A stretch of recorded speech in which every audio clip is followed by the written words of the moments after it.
Hey, it's JP with Central Idaho Mountain Weather. It's January 31st, 2024.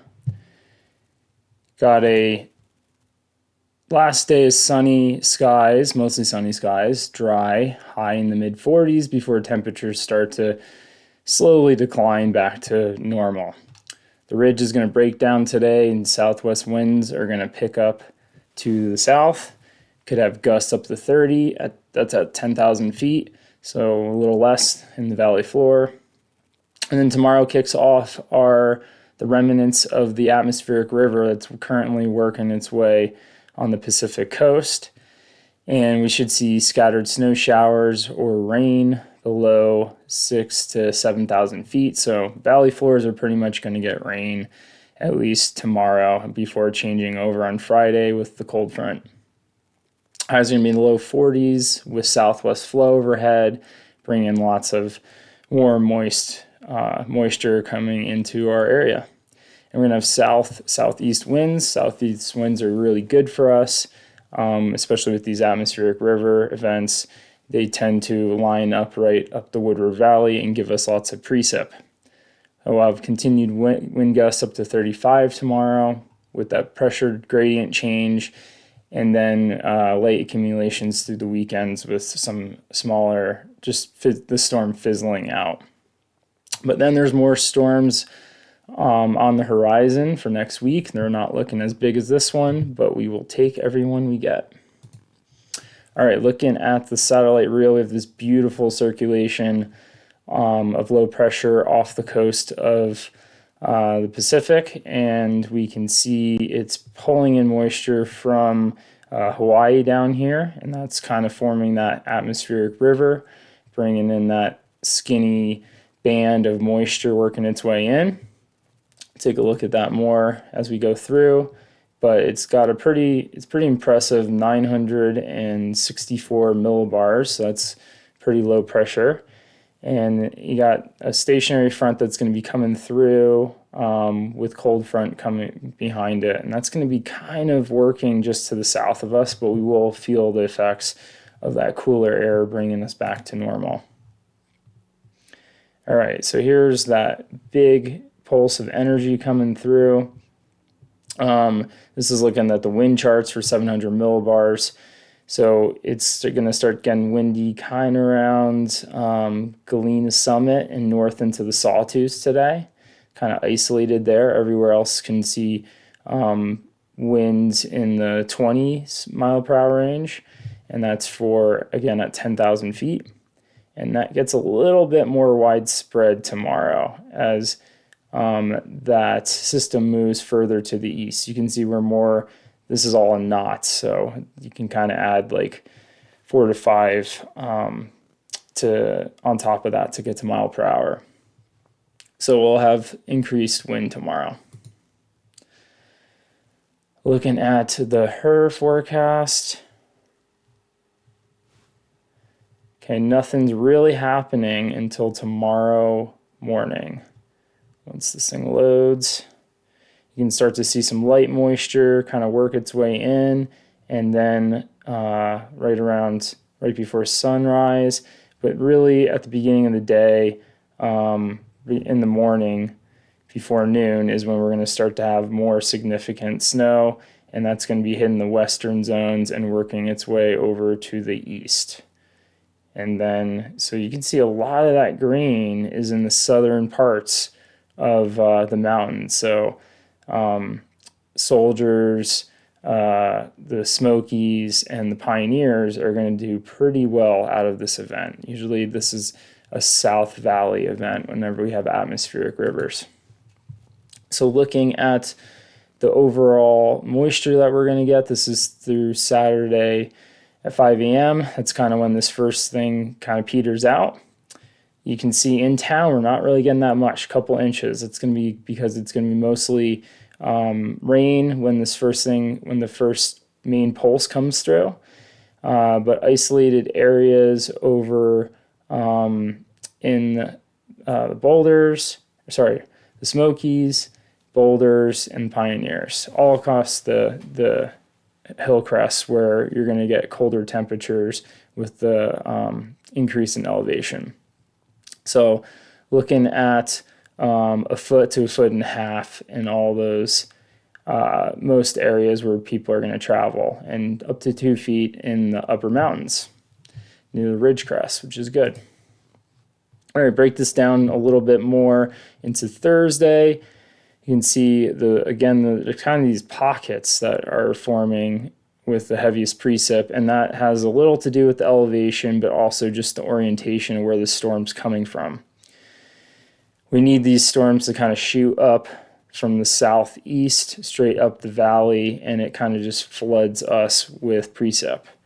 And so if we were to look at this with just rainfall, this would be all showing high amounts of rain, or equivalent to this. But since we're looking at snow and it's a warmer storm, you're going to need to get up higher to get the more snow amounts. Okay, so moving on. Thursday night's not looking as good as it was last night's runs, but still not too bad. And then Friday during the day, just looks like kind of light snow showers, still picking up 4 to 6 in most areas before it fizzles out that night and kind of just continues through the weekend. So pretty good storm. All right, let's looking at atmospheric river conditions.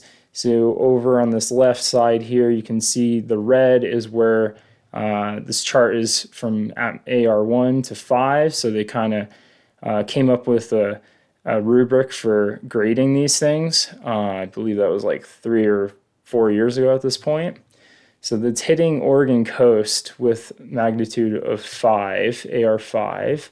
We need, for us to get the moisture, we need that to be down here in Southern California, because that just filters up this way. Because the low is so high in the Northern Pacific here, it's not going to be giving us the true atmospheric river event that we have seen in the past. So just put that into play, see what that looks like here. You can see that low spinning counterclockwise here, and this band of heavy precip starts working its way down to the south, and this is when we're going to kind of start to get the effects of it, is when it's lined up with us in Idaho. But you can see by the time it gets up to us in Idaho, it's pretty fizzled out and barely registering on the AR charts. So not going to be as strong as the atmospheric river as we're hoping for, but we will take what we got. Looking at the freezing temperatures in the Wood River side, we're looking on the GFS is colder, around 7,000 feet. So it looks like it could snow down to 6,000 feet. But the Euro is much higher. It's kind of right around 75 to 8,000 feet. So that's kind of why we're throwing the freezing levels between 6,000 and 7,000 feet. All right. And let's look at this on the model. So this is the Euro, have the big area of low pressure here, that swale of atmospheric river moisture heading our way. And you can see as this hits the coast, it totally breaks down. It's already starting to break down, even though it's a pretty strong storm. And it goes into the split flow, which is pretty typical what we've been seeing with our storm systems this year. It's just the pattern with El Nino. So go in the split flow and then don't really have too much until another low sets up with even lower at AR amounts, but it is still looking like it's lining up with us pretty nice to get us some snowfall for that Monday to Wednesday time frame. So that's looking good. All right, and if you're still hanging with me, we'll go through the MBM models, looking at Soldier Mountains here. So snowfall projected right around 5 a.m.-ish, and it's going to be all snow. It's going to be the highest precip rates are going to be from 11 to 3, and then it's going to cool off a little bit. So about 8 inches, 1 inch of water. That is a lot of water that we're going to be adding to our already sensitive snowpack that's been going through a lot of warming temperatures. So stay tuned to the Avalanche Center to see what they are going to forecast. Maybe we'll have another warning. I think that would be the third or fourth one so far this season. All right, looking at Baldy, we are looking like about almost an inch of water and 8 inches of snow. That would be really refreshing up there. And that's by Saturday morning. For here in the valley, in Wood River Valley, you can see a lot of this is going to start at rain on this left-hand chart. So you can see there's not too many snow totals because that is going to be above temperature that can produce snow. So we're going to be getting a lot of rain, which is fine. It's fine. Working our way north, Titus is going to pick up 0.8 inches of water with about 10 inches of snow. And then Bench and the Sawtooth are going to be picking up the least amount, 0.7 inches of rain or water, and about 6 inches of snow. So this event's going to depend a lot on elevation. The higher you get, the colder it's going to be, and the more snow you're going to see out of this. And it'll also depend on location geographically. The southern mountains are going to be getting more snow than the northern mountains. So we'll check back in as the snow starts falling.